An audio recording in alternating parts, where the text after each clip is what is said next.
Bonjour, j'espère que vous allez bien. Alors aujourd'hui on va faire une vidéo à propos, encore une autre vidéo du vocabulaire spécifique en anglais.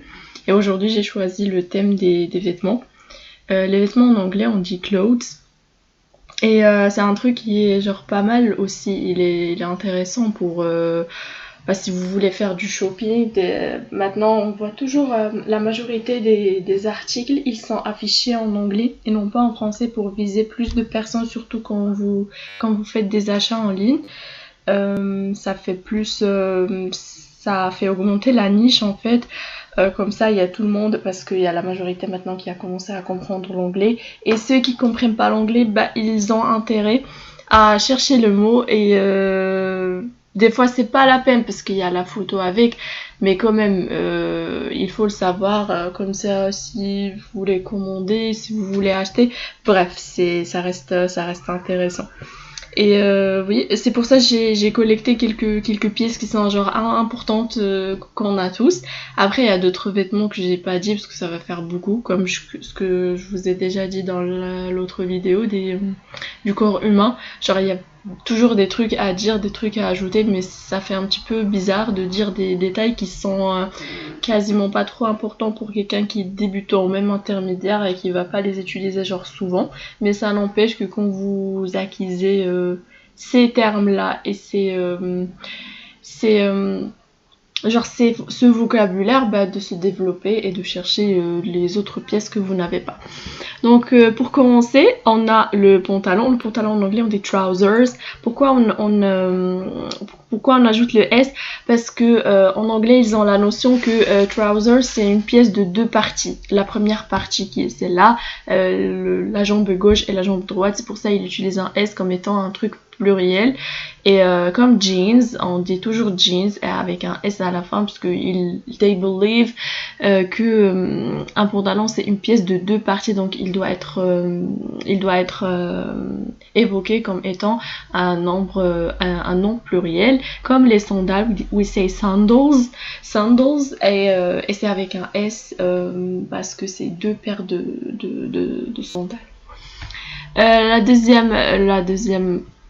Le deuxième mot c'est une chemise. Une chemise en anglais c'est a shirt.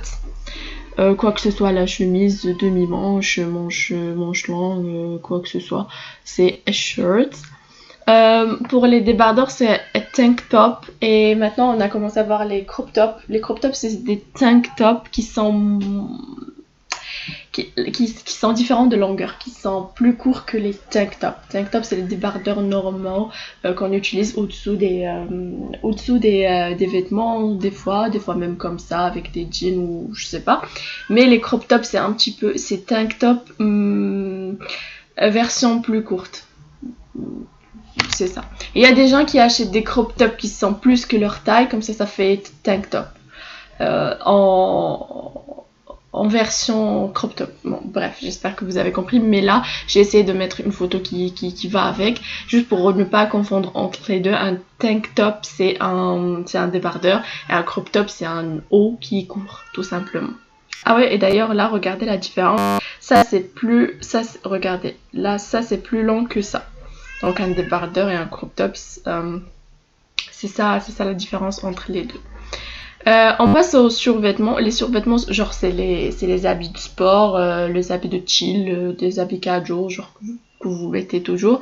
Ça c'est tracksuit. Et c'est attaché, parce que je vois toujours des gens qui mettent track tout séparé et suit séparé. Non, c'est attaché, le mot c'est tracksuit. Ouais, ça c'est a sweater, ça veut dire un pull qui n'a pas de capuche. Un pull qui n'a pas de capuche, quoi que ce soit la matière, on peut utiliser sweater. Après, des fois, s'il est fait à la main, s'il est à base du coton, on peut utiliser a kit, ça veut dire un pull qui est purement fait à la traditionnelle et 100% coton, mais après on peut la laisser comme ça, c'est pas grave. Bref, en gros, un pull qui est sans capuche, c'est un sweater. Ça, on trouve, c'est un col roulé, c'est turtleneck, et il y a des gens il y a ceux qui disent pour ça aussi sweater. En gros, je sais pas si c'est vrai ou pas, parce que en gros c'est un pull aussi, c'est juste le détail qu'il a un col qui est roulé, mais vaut mieux dire les choses comme ils sont, genre leur attribuer leur propre nom. Et du coup ça, un col roulé, c'est un turtleneck. C'est un col roulé. Et ça aussi c'est attaché et non pas détaché. Là, un manteau c'est a coat. Et les manteaux imperméables qui sont qu'on met quand il y a de la pluie, c'est un raincoat. Ça veut dire un manteau qui est spécial pour la pluie. Raincoat, j'ai pas mis ça, mais vous le savez maintenant. Rain, c'est R-A-I-N, et coat, c'est comme vous le voyez, c'est un C-O-A-T. Les chaussettes, c'est socks. Ça, on le voit toujours dans les magasins. Quoi que ce soit, les chaussettes, c'est pas comme en français. En français, il y a les chaussettes qui sont longues, les chaussettes qui sont petites, chacune a son nom. Mais en anglais, non, on dit socks pour toutes les chaussettes, que ce soit courtes, longues, quoi que ce soit. Et là, on a les bas que les femmes utilisent pour mettre au-dessous des robes.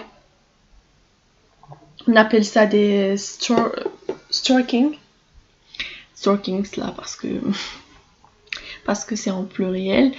Et c'est aussi ça, c'est tous les types, ceux qui sont avec des petits trous comme ça, ceux qui sont simples comme ça, genre quoi que ce soit leur forme, c'est la même chose.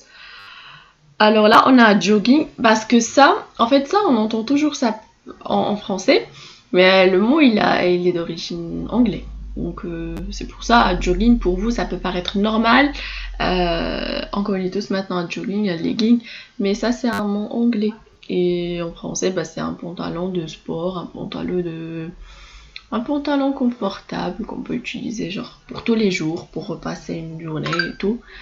Mais ça s'appelle un jogging, mais en anglais. Un jogging, c'est un mot que en français on a pris, on a commencé à utiliser. Là, on a les tongs. Ça, c'est des flip-flops. Flip-flop, c'est les tongs qu'on met. C'est ça, en gros. C'est les tongs.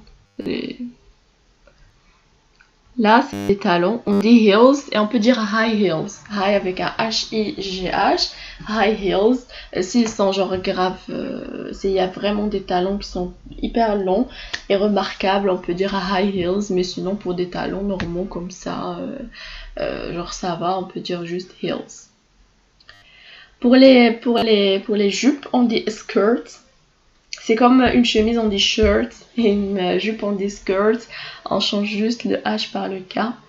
Et là aussi, c'est tous les types de robes, de jupes, pardon. Quoi que ce soit à la longueur, quoi que ce soit à la forme, on dit skirt. Là, c'est la robe, on dit a dress. A dress, on peut le dire, des fois on dit you have a beautiful dress. Même si tu mets pas une robe, il peut quelqu'un te dire ce compliment, te dire oh my god, you have a beautiful dress. Ça veut pas dire qu'il s'est trompé, mais on peut dire pour une tenue qui est chic, a dress. Genre tout entière, on peut dire a dress as genre une tenue. On peut dire pour une tenue, on peut dire a dress. Mais genre à l'origine, a dress c'est une robe. Mais il peut y avoir quelqu'un qui trouve votre tenue qui est chic, qui est assez genre belle. Ils peuvent dire wow, you have a beautiful dress today. Là on a le costume, c'est a suit. Là on a la casquette, c'est a cap. Et le chapeau, c'est a hat, H-A-T. Le chapeau qui est comme les bobs. Les bobs c'est pareil, mais les chapeaux qui ont la forme du bob mais en version plus grande, c'est hat, H-A-T. Là, on a a tie, c'est une cravate, et c'est juste la cravate qui est comme ça. La cravate qui est en forme de papillon, on dit c'est un autre mot. Juste la cravate qui est normale, genre qui a la forme normale comme ça, qu'on dit a tie. Là, la ceinture, c'est a belt. Là aussi, c'est quoi que ce soit la forme, la matière de la ceinture, on dit a belt.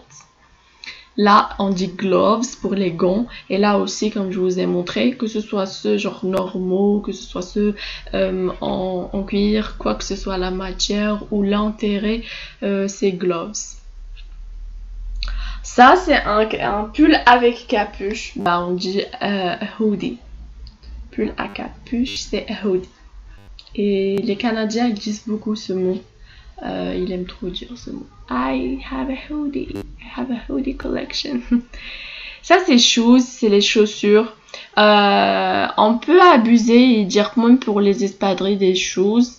Mais sinon, on peut dire sneakers. Mais si on dit shoes, pour tous les trucs qu'on met, pour toutes les chaussures, ça passe. Mais genre pour être spécifique, shoes, franchement, c'est ça. C'est les chaussures qui sont normales, basiques. Et je pense à l'avant-dernière pièce, c'est les chaussons. Les chaussons, on dit slippers parce que normalement on les utilise juste un petit peu avant qu'on va dormir. Donc c'est pour ça ça réfère à sleep, même si c'est pas le même orthographe, mais ça réfère à ça, slippers. Et le dernier truc, c'est a scarf, qui est une écharpe. Et on peut le dire même pour les femmes qui sont voilées, qui mettent le voile. Le voile, c'est a scarf. On peut dire pour le voile a scarf. Comme je l'avais dit, j'ai fait exprès de ne pas mettre beaucoup de pièces, beaucoup de détails dans la vidéo. Comme ça va être rapide, court, mais efficace. Genre ça va contenir tous les trucs qui vous concernent, qui sont genre grave utilisés. Après, il y a d'autres pièces que j'ai pas mentionnées. Peut-être qu'on peut faire une autre vidéo, que peut-être vous pouvez les chercher vous-même. Mais je pense que tout ce qu'on a déjà cité, c'est assez pas mal, c'est assez suffisant pour parler des vêtements. Je vous souhaite bon courage et merci beaucoup si vous avez regardé ma vidéo et je vous donne un rendez-vous dans la prochaine vidéo. Prenez soin de vous, au revoir.